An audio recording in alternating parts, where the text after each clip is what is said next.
RWBY is a fun and cute series that I came in on pretty late. I've been a fan of Rooster Teeth for a long time thanks to Red vs. Blue.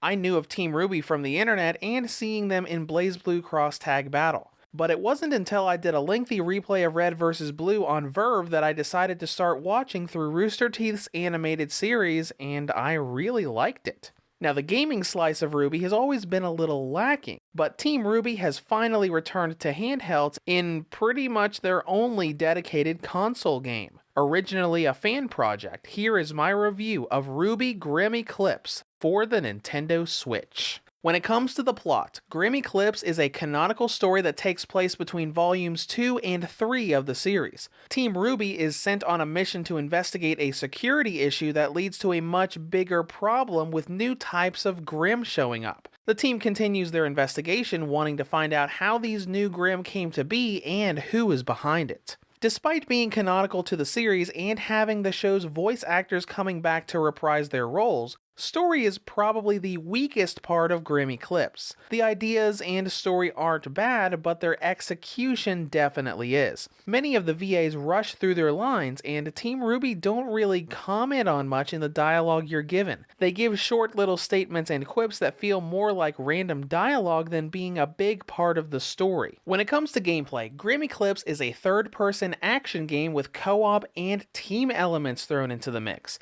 As you play through it, you'll be fighting waves of Grimm enemies in 3D environments through a fast-paced combat system. Now, before we really dive in, let's talk about what this game is. When I played this game on stream, a lot of people had questions, especially regarding whether or not this was a fan-made game or an official one. And the answer is both. Grimm Eclipse was originally a fan project by Jordan Scott, who made fan games in the past for various franchises like Pokemon and Dragon Ball Z. His game was eventually picked up by Rooster Teeth Games to become an official video game for the series, not to mention getting help from series writers to place it into RWBY canon without breaking the continuity. Now, to start things off, this is the definitive edition of Grimm Eclipse. As such, all DLC is built in, giving us not only Team RWBY to play as, but also Team JNPR. In addition to these characters and previous DLC costumes, the Switch version comes with brand new costumes and a local co-op mode. Now, speaking of game modes, you have different options depending on how you're playing. In single player, you have access to the game's story campaign, but if you decide to play co-op, you get a little bit more. Local multiplayer has Grimm Gauntlet for you to go through, giving you endless waves of enemies for you and your buddies to fight. And if you go into online multiplayer, you get access to both of these in addition to Horde mode that is similar to Gauntlet but in a more streamlined wave fashion.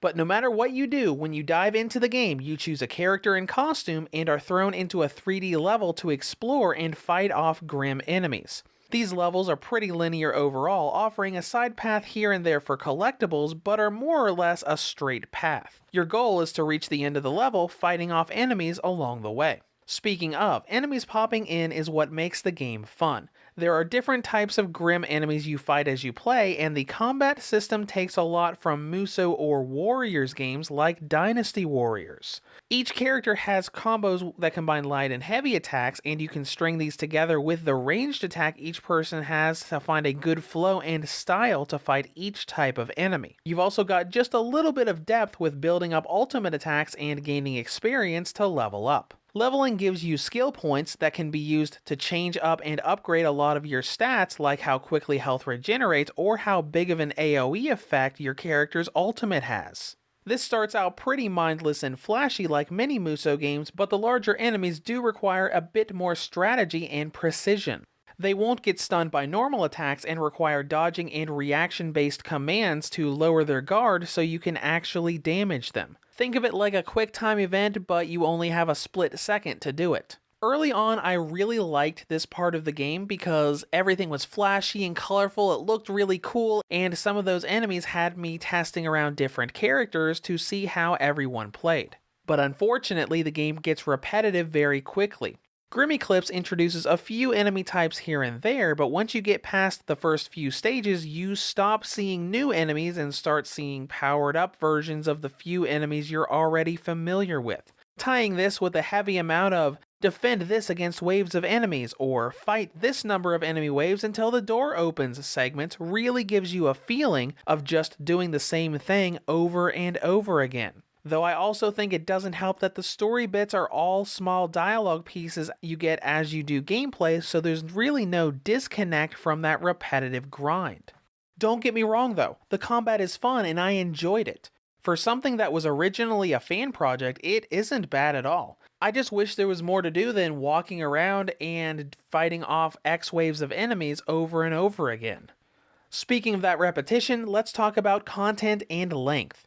You likely won't be spending that much time here. I played the story mode on the normal difficulty and cleared the entire game in about 4 hours. It's not terribly long, though that isn't necessarily a bad thing considering the repetitive feel of the gameplay. Next up is presentation. Visually, the game looks alright.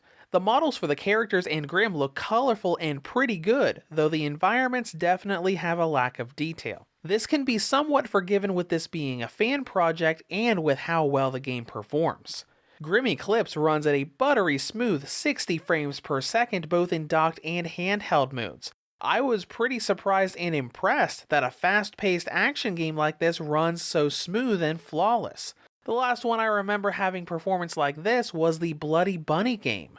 But alas, that is all I have to say about performance, so now let's go into battery life. On the original model, Grimm Eclipse has a battery range of 2 hours and 31 minutes up to 3 hours and 31 minutes. On the Nintendo Switch Lite, it has a range of 2 hours and 40 minutes up to 3 hours and 44 minutes.